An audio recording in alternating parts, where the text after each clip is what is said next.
ठीक है, देखिए इधर सब कोई क्या लिखे हैं, अध्याय 1 में पढ़ना है प्रकाश। क्या पढ़ना है? प्रकाश पढ़ना है। और प्रकाश में पढ़ना है प्रकाश का प्रवर्तन और प्रकाश का अपवर्तन के बारे में पढ़ना है। ठीक है बाबू, तो सबसे पहले हम प्रकाश के बारे में जान लेते हैं कि आखिर प्रकाश है क्या, है ना। ऐसे तो प्रकाश के बारे में हम लोग जानते हैं कि प्रकाश एक प्रकार की ऊर्जा है, एक प्रकार का ऊर्जा है। प्रकाश एक प्रकार की चुंबकीय तरंग होती है ना। इसमें जानते हैं कि पृथ्वी से सूर्य की प्रकाश पृथ्वी तक आने में कितना समय लगता है, सबको पता है ना। नहीं पता है तो देख लीजिए थोड़ा सा। प्रकाश के बारे में पढ़ना, प्रकाश है क्या।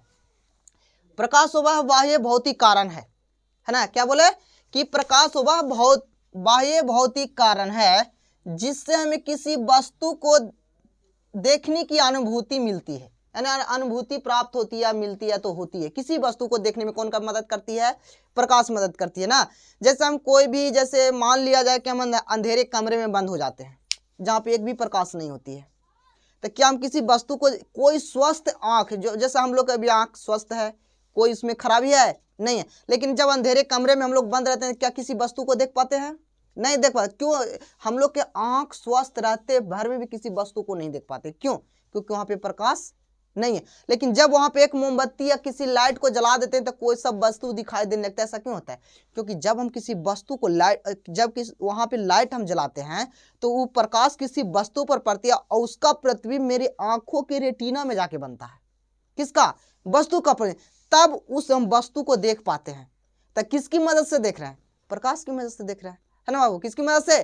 प्रकाश की मदद से। इसलिए कहें कि प्रकाश वह बाह्य भौतिक कारण है जिससे हमें किसी वस्तु को देखने की अनुभूति होती है, उसे हम क्या कहते हैं? प्रकाश कहते हैं। और जान लीजिए प्रकाश जो है हमेशा कौन सी रेखा में गमन करती है? सीधी रेखा में। कभी भी टेढ़ा मेढ़ा, जैसे टेढ़ा मेढ़ा कहने का मतलब कि इस तरह से नहीं करेगा, दम जब भी करेगा ऐसे आ रहा है दम सीधी करेगा, ऐसे जाएगा तो सीधी करेगा। दम जब भी दम करती है गमन, यानी जब भी वो चलती है प्रकाश तो हमेशा सीधी रेखा में चलती है। ऐसा नहीं है कि प्रकाश यहाँ गया तो ऐसे ऐसे ऐसे होकर चलेगा, ऐसा प्रकाश नहीं चलता है। प्रकाश हमेशा कौन रेखा में चलती है?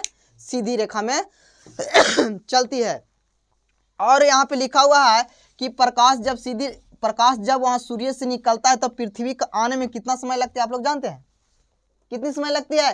प्रकाश जब वहां से निकलती है तो 3 लाख किलोमीटर प्रति सेकंड की रफ्तार से चलता है। कितना लाख?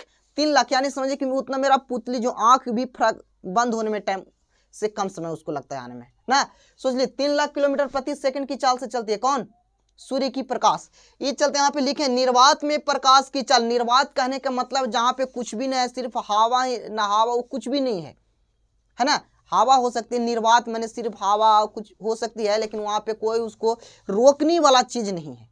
रोकने वाला चीज कहने का मतलब कोई इसको रुकावट प्रकाश को डालने वाला नहीं है। जैसे प्रकाश को रुकावट कहने का मतलब है कि अगर यहाँ पे कोई लाइट चढ़ाते, यहाँ पे शीशा लगा दिया तो प्रकाश रुक गया।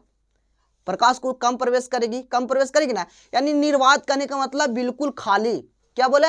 बिल्कुल खाली। वहां पे प्रकाश की चाल क्या होती है? 3 × 10⁸ मीटर प्रति सेकंड होती है। 3 × 10⁸ मीटर प्रति सेकंड, यानी कह सकते हैं कि 3 लाख किलोमीटर प्रति सेकंड कह सकते हैं। कोई दिक्कत नहीं है। जब देख लीजिए कांच में प्रकाश की चाल कितनी है? 2 × 10⁸ मीटर प्रति सेकंड होती है। कांच में प्रकाश की चाल कितना? 2 × 10⁸ मीटर प्रति सेकंड। अभी हम बताएं क्या कि निर्वात में प्रकाश की चाल होती है 3 लाख किलोमीटर प्रति सेकंड। कितना? 3 लाख किलोमीटर प्रति सेकंड होती है। तो 3 लाख प्रति सेकंड किलोमीटर की रफ्तार से प्रकाश चलती है, तो फिर भी उसे आने में पृथ्वी पर 8 मिनट 40 सेकंड लग जाता है। कितना? 8 मिनट 40 सेकंड लग जाती है पृथ्वी पर आने में। किसको? सूर्य की प्रकाश को इतना समय लग जाता है। ठीक है ना। अब यहाँ पे लिखल है कांच में प्रकाश की चाल कितनी होती है? कांच में प्रकाश की चाल निर्वात की प्रकाश से चाल किससे कम होगी? क्यों होगी कम? क्योंकि इसमें कांच रुकावट डाल रहा है। रुकावट डाल रहा है कि नहीं है? जब कांच रुकावट डालेगा तब प्रकाश की चाल, निर्वात की प्रकाश की चाल से कांच की प्रकाश चाल कम होगा ना। तो कितना होगा? 2 × 10⁸ मीटर प्रति सेकंड। कितना लिखे हैं? 2 × 10⁸ मीटर प्रति सेकंड होती है। जल में प्रकाश की चाल, जल में तो और कम जाएगा, क्योंकि जल धीरे धीरे अंदर की ओर गहराई की ओर जाएगा तब प्रकाश उतना गहराई तक पहुंच नहीं पाता है। इस चलते प्रकाश उसमें क्या होती है? गति कम जाती है। तो जल में प्रकाश की चाल होती है 2.25 × 10⁸ मीटर प्रति सेकेंड होती है। उसके बाद लिखे हैं प्रकाश एक प्रकार की चुंबकीय तरंग है। प्रकाश एक प्रकार की क्या है? चुंबकीय तरंग है ना। ये चुंबकीय क्षेत्र में रखकर प्रकाश को देखा गया तो उसे एकदम बराबरे न इधर न उधर गया पढ़ाएंगे आगे जाके। तो इसलिए उसको साबित कर दे कि प्रकाश एक चुंबकीय तरंग है। प्रकाश एक प्रकार की ऊर्जा, अगला पॉइंट कौन सी है? प्रकाश एक प्रकार की ऊर्जा। आपको ऑब्जेक्टिव क्वेश्चन इतना से जितना भी आपको प्रकाश की चैप्टर से आएगा टोटल इससे डील हो जाएगा। यहाँ पे लिखा है कि प्रकाश एक प्रकार की क्या है? ऊर्जा। आप कैसे कह सकते हैं कि प्रकाश एक प्रकार की ऊर्जा है? कैसे? अभी देख रहे हैं क्या इन्वर्टर से चल रहा है, तो इन्वर्टर जो बैटरी चार्ज हो रही है तो सूर्य की प्रकाश उसकी विद्युत क्षेत्र को उत्पन्न करती है, विद्युत ऊर्जा उत्पन्न करती है, तभी ना बैटरी चार्ज होता है, तभी ना बल्ब जाता है। एक प्रकार की ऊर्जा तो वही ना जला रहा है छोटे, ऐसे तो नहीं जलेगा, जलेगा नहीं। इस प्रकार से हम कह सकते हैं कि प्रकाश एक क्या है? ऊर्जा है। क्या दिक्कत यहाँ तकला? चलिए तो यहाँ तक आप उतार लीजिए इसको। उसके बाद अभी हम बताते हैं रिफ्लेक्शन ऑफ लाइट यानी प्रकाश का परावर्तन और प्रकाश का अपवर्तन के बारे में थोड़ा बताते हैं, ठीक है ना। तो इतना उतार लीजिए। देखिए प्रकाश के बारे में जान गए उतना। अब प्रकाश के बारे में थोड़ा सा और जाने कि किस प्रकार से प्रकाश, जब प्रकाश एक सीधी रेखा में गमन करती है तो प्रकाश एक सूर्य प्रकाश कहाँ से आती है? सबसे पहले बताइए। सूर्य की प्रकाश से, सूर्य से आता है। कहाँ से आता है? सन से आता है ना। तब प्रकाश बहुत सारे निकलते, क्या एक प्रकाश आती है? जब भी निकलेगा तो एक निकलेगा नहीं, प्रकाश हमेशा बहुत सारे उसमें गमन करती है। जब भी गमन करती है तो कौन रेखा में? या सीधी रेखा में गमन करती है ना। प्रकाश हमेशा कौन सी रेखा में गमन करेगी? सीधी रेखा में। आज सूर्य से जो अनेक प्रकार की प्रकाश निकलते हैं, अनेक प्रकार यानी कह सकते हैं कि किरण पुंज किरण निकलते हैं। क्या निकलते हैं? किरण। तो किरण पुंज, सबसे पहले आपको लिखा हुआ है कि प्रकाश पुंज किसे कहते हैं? कौन पुंज? प्रकाश पुंज किसे कहती है? तो प्रकाश पुंज है क्या? तो क्या बोले कि बहुत सारी जो किरणें निकल, किरणों को समूह को प्रकाश पुंज कहते हैं। क्या बोले? किरणों की समूह को क्या बोलेंगे? प्रकाश पुंज बोलेंगे। यानी बहुत सारा जो किरण निकलती है उसी को समूह को क्या बोलते हैं? कि हम प्रकाश पुंज बोलते हैं। क्या बोलते हैं? प्रकाश पुंज। जिस प्रकाश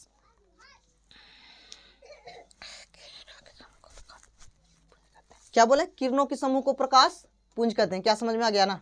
यानी सूर्य से अनेक प्रकार की किरण निकलती है, बहुत सारी किरण निकलती है, उस सभी किरणों को क्या बोलेंगे? किरण पुंज बोलेंगे। किरण पुंज कितने प्रकार के होते हैं? 3 प्रकार के होता है। किरण पुंज कितने प्रकार के होते हैं? 3 प्रकार के। कौन कौन होता है? देख लीजिए। समांतर किरण पुंज, अभिसारी किरण पुंज और अपसारी किरण पुंज। ये तीनों के बारे में थोड़ा जान लीजिए कि समांतर किरण पुंज किसे कहते हैं। क्या बोले? समांतर किरण पुंज किसे कहते हैं? तो समांतर किरण पुंज वैसा किरण पुंज होती है जो हमेशा सरल रेखा में यानी समांतर एक दूसरे के चलेगी, सीधी रेखा में चलेगी। क्या चलेगी? समांतर। तो इसको कौन सी किरण पुंज कहेंगे? समांतर किरण पुंज कहेंगे। इसको कहेंगे समांतर किरण पुंज। समांतर समानांतर किरण पुंज हो गया। कौन किरण पुंज? समानांतर। तब जब भी पूछेंगे कि समानांतर किरण पुंज किससे कहते हैं तो वैसा किरणों का समूह जो हमेशा सीधी रेखा में गमन करती है। कौन रेखा में? सीधी रेखा में एक समानांतर एक दूसरे के समानांतर गमन करते हैं, उसे हम समानांतर किरण पुंज कहते हैं। उसके बाद है अभिसारी। क्या लिखा है? अभिसारी। तो अभिसारी किरण पुंज वैसा किरण पुंज होती है जो सभी किरणें किसी एक बिंदु पर आके मिलती है। किस बिंदु पे? एक बिंदु पर आके मिलती है, उसे अभिसारी किरण पुंज कहते हैं। कौन सी किरण पुंज कहेंगे? अभिसारी किरण पुंज कहते हैं। जैसे कहने का मतलब है, देख लीजिए कोई एक बिंदु है ना,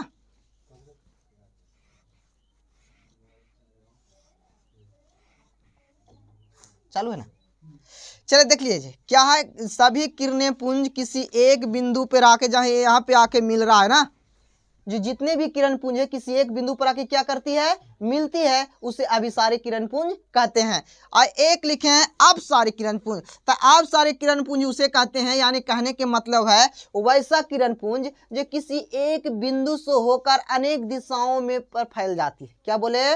कि किसी एक बिंदु से होकर, एक बिंदु से निकलकर अनेक दिशाओं में क्या कहते हैं? सरल रेखा में गमन करती है, सीधी रेखा में गमन करते हैं, उसे हम अपसारी किरण पुंज कहते हैं। यानी हम इसको कह सकते हैं कि मान लिया जाए कि यहाँ पे एक बिंदु है और यहाँ से प्रकाश निकल रही है ना बाबू, और प्रकाश निकलने के बाद सीधी रेखा में अनेक दिशाओं में क्या करती है?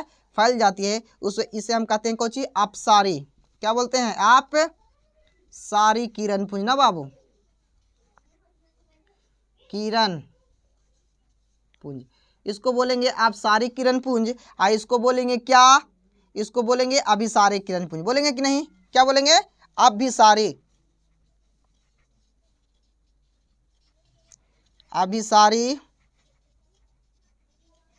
किरण पुंज।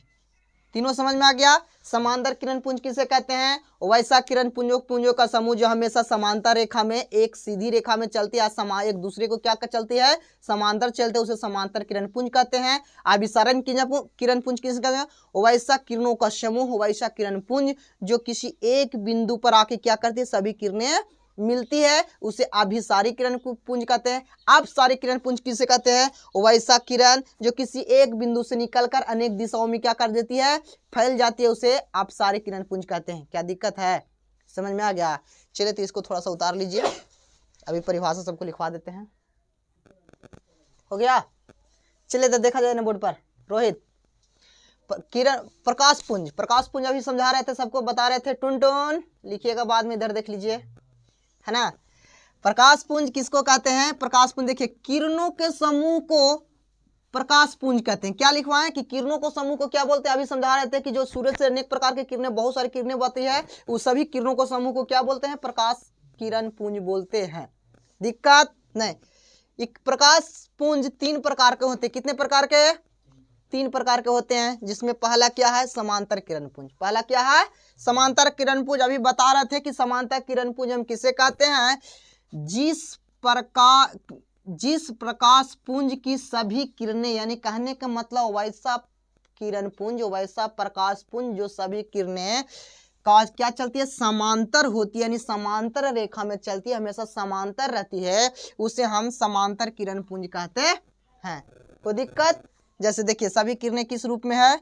समांतर, यानी सभी एक कहीं भी एक दूसरे जगह जाके कहीं मिल नहीं सकता है। एकदम जब भी जाएगा तो दोनों अपन दिशा में जाएगा, एक दूसरे को कभी टच नहीं, एक दूसरे को क्रॉस नहीं करेगा, हमेशा समांतर चलेगा, उसे हम समांतर किरण पुंज करें। कोई दिक्कत? समांतर समझ में आ गई? चलिए अब देख लीजिए दूसरा क्या है? अभिसारी किरण पुंज। क्या लिखे हैं? अभिसारी किरण पुंज कहते हैं जिस प्रकाश पुंज की सभी किरणें एक बिंदु पर आकर मिलती है, यानी कहने का मतलब वैसा किरण पुंज जो किसी एक बिंदु पर आकर क्या करती है? मिल जाती है, उसे हम अभिसारी किरण पुंज कहते हैं। और जिस एक बिंदु पर मिलती हुई प्रतीत होती है, यानी मिल जाता है, इसी को हम दूसरा कहते हैं संतृप्त किरण पुंज भी इसको कहते हैं। कौन किरण पुंज? संतृप्त किरण पुंज के नाम से भी जाना जाता है। किसको? अभिसारी किरण पुंज को। क्या दिक्कत है? नहीं। तो देखिए, अभिसारी किरण पुंज क्या? किसी एक बिंदु पर क्या है? किरणें आके क्या रही है? मिल रही। इसे कौन सी किरण पुंज कहेंगे? अभिसारी किरण पुंज। कोई दिक्कत? चलिए ठीक है, इसको उतार लीजिए तो तीसरा की परिभाषा देते हैं। चलिए देखा जाए क्या लिखे। तीसरा क्या है? अपसारी किरण पुंज। तो अपसारी किरण पुंज किसको कहते हैं? देखिए, जिस प्रकाश की सभी किरणें, माने कि वैसा प्रकाश जो सभी किरणें जो होगी, किरणें एक बिंदु से निर्गत होकर, एक बिंदु से निर्गत होने कहने का मतलब है कि किसी एक बिंदु से निकलकर, क्या बोले? एक बिंदु से निर्गत होकर, यानी एक बिंदु से निकलकर विभिन्न दिशाओं में फैल जाती है, यानी कहे का मतलब विभिन्न दिशाओं में फैल जाता है, उसको हम क्या कहेंगे? अपसारी किरण पुंज कहते हैं। इसी को अपसृत किरण पुंज भी कहा जाता है। उसको सप्तऋष किरण पुंज कहते हैं। इसको कुछ कहते हैं अपसृत किरण पुंज भी कहा जाता है। क्या बोले? कि किसी एक बिंदु से निर्गत होकर प्रकाश की किरण पुंज अनेक दिशाओं में क्या होती है? फैल जाती है, उसी को है अपसारी किरण पुंज भी कहते हैं। जैसे कि देख लीजिए आपका फिगर, एक बिंदु है, यहाँ से एक प्रकाश निकल रहा है और अनेक दिशाओं में क्या हो रही है? फैल रहा है ना। ऐसे करके फैल जाएगा तो क्या होगा? इसी को कौन सी किरण पुंज कहेंगे? अपसारी किरण पुंज कहेंगे। दिक्कत? चलिए उतार लीजिए इसको। देखिए इधर ध्यान से देखिए। हेलो, आगे देखिए क्या लिखे हैं? आत्मदीप्त पदार्थ और अदीप्त पदार्थ, है ना। आत्मदीप्त कहने का मतलब क्या हुआ? आत्म माने खुद पे, खुद आत्मनिर्भर जिसको बोलते हैं, कभी सुने ना? आत्मनिर्भर खुद के, है ना। आत्मदीप्त, दीप्त माने होता है प्रकाश, दीप्त माने पदार्थ, यानी जिसके पास खुद का प्रकाश हो, जिसके पास खुद का प्रकाश हो उसे आत्मदीप्त पदार्थ कहते हैं। जैसे तारा बोल सकते हैं, तारा बोल सकते हैं, सूरज बोल सकते हैं, इसमें इसके पास कुछ क्या है, खुद का क्या है, प्रकाश है। इसको कौन सी कहेंगे, आत्मदीप्त पदार्थ कहते हैं, जिसके पास खुद का प्रकाश होता है। जैसे दीपक, दीपक जैसे दिया हम लोग बोलते हैं ना, दीपावली में जलाते हैं, उसके पास खुद का प्रकाश है, किसी दूसरी की प्रकाश वो चमकती नहीं है। सूरज, उसके पास खुद का प्रकाश, उसके वो किसी दूसरे की प्रकाश से चमकता नहीं है। तारे जितना भी है सबके पास खुद की प्रकाश होती है। बताए आकाशगंगा एक दिन पढ़ा रहे थे तो उसमें बताए थे कि तारे के पास खुद का प्रकाश है, खुद का ईंधन है। तारा, सूरज एक प्रकार के क्या है, तारा, जिसके पास खुद का क्या होती है, प्रकाश होती है। क्या दिक्कत। अब लिखे अदीप्त पदार्थ। अदीप्त पदार्थ वैसा पदार्थ जिसके पास खुद का प्रकाश नहीं हुआ, किसी दूसरे की प्रकाश से वह चमकता है ना। क्या होती है, किसी दूसरे की प्रकाश से क्या होती है, वह चमक, तो उसे अदीप्त पदार्थ कहते हैं। अदीप्त पदार्थ को दिक्कत, जैसे चमकता नहीं है, जरूरी नहीं कि चमकवे का, उसके पास प्रकाश समझो कि होबे नहीं करता है, प्रकाश समझो कि होबे नहीं करता। जैसे टेबल, टेबल क्या ये टेबल रखा हुआ है, क्या इसके पास प्रकाश है, पत्थर है, ईंट है, क्या इसके पर प्रकाश है, हाँ। यानी कहने का मतलब जिसके पास जो प्रकाश उत्सर्जित नहीं करती है, यानी प्रकाश को निर्गत नहीं करता है, प्रकाश उससे नहीं निकलती है, वह अदीप्त पदार्थ कहलाती है। जैसे टेबल, बेंच, कुर्सी। अच्छा, अगर एक क्वेश्चन पूछ दें, क्या चंद्रमा जो है अदीप्त पदार्थ है कि आत्मदीप्त पदार्थ है। चंद्रमा, चंद्रमा कौन सी प्रकाश, रात में वो चमकती है ना, लाइट देती है, तो उसके खुद का प्रकाश है कि किसी दूसरी की प्रकाश से वो चमकती है। वो किसी दूसरे की प्रकाश से क्या करता है, चमकता है। जब सूर्य की प्रकाश चंद्रमा पर पड़ती है तो चंद्रमा क्या करती है, प्रकाश को परावर्तन करके, रिफ्लेक्शन करके हमारी पृथ्वी पर क्या करती है, रात को देती है। चंद्रमा के पास भी खुद का प्रकाश नहीं है, इस चलते चंद्रमा कौन सी पदार्थ हुआ, आत्मदीप्त की अदीप्त पदार्थ हुआ, अदीप्त पदार्थ हुआ। चंद्रमा कौन सी, पृथ्वी बोले तो अदीप्त पदार्थ। कोई दिक्कत। अभी दोनों को परिभाषा लिख देते हैं, दोनों को एग्जाम्पल लिख देते हैं, कोई दिक्कत है। चलिए ठीक है, देखो इधर क्या लिखे, आत्मदीप्त पदार्थ वे पदार्थ जो स्वयं की प्रकाश उत्सर्जित करता है, जिसके पास खुद, स्वयं कहने का मतलब जिसके पास खुद का क्या होती है, प्रकाश होती है, उसे आत्मदीप्त पदार्थ कहते हैं, है ना। वह आत्मदीप्त पदार्थ कहलाते हैं। क्या बोले कि वे पदार्थ जो स्वयं प्रकाश उत्सर्जित करती है, यानी कि उत्पन्न करती है, किसी दूसरे की प्रकाश से वो चमकता नहीं है, उसे आत्मदीप्त पदार्थ कहते हैं। जैसे में देख लीजिए तारा, सूर्य, दीपक, इस सब के पास खुद का अपना प्रकाश है, किसी दूसरे की प्रकाश से वो चमकता नहीं कभी कोई दिखाई देता है, खुद का प्रकाश है, कोई दिक्कत नहीं। आगे देख लीजिए, आगे कहता है अदीप्त पदार्थ। अदीप्त पदार्थ किसको कहते हैं, वे पदार्थ जो प्रकाश उत्सर्जित नहीं करते हैं, यानी कहने का मतलब वैसा पदार्थ होती है जो प्रकाश को उत्सर्जित नहीं करते हैं, लेकिन प्रकाश की उपस्थिति में वो दिखाई पड़ती है। जब प्रकाश आती है, चाहे सूर्य की प्रकाश रहे, चाहे तारे की प्रकाश रहे, चाहे दीपक की प्रकाश रहे, जब प्रकाश पड़ती तो वे पदार्थ का दिखाई पड़ते हैं, उसे हम उसे अदीप्त पदार्थ हुआ कहलाता है। वह कौन सी पदार्थ कहलाती है, अदीप्त पदार्थ कहलाती है। जैसे टेबल, पत्थर, ये भी टेबल पत्थर है, जब लाइट बढ़ेगा तब अंधेरे में देख सकते हैं, उसको नहीं देख सकते हैं। जैसे चंद्रमा, चंद्रमा दिन में दिखाई देती है, रात में दिखाई देती है, क्योंकि कुछ दिन की इतना सूर्य की प्रकाश होती है कि उससे क्या होता है, वह ढक जाता है। रात की प्रकाश आता है, जब सूर्य छिप जाती है तो उसकी प्रकाश उस पर पड़ता, चंद्रमा पड़ता, उसको चमक पड़ता है ना, तब वो दिखाई देते हैं। तो चंद्रमा भी एक अदीप्त पदार्थ है। कौन सी पदार्थ है, अदीप्त पदार्थ है। चलिए अब इसको लिख लीजिए, ठीक है।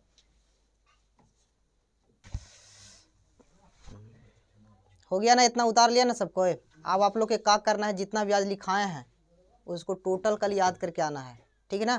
कल के याद करके आइए, कल आपको प्रकाश का परावर्तन बताते हैं, रिफ्लेक्शन ऑफ लाइट कल बताएंगे, कोई दिक्कत नहीं, ठीक है। तो जाइए सब।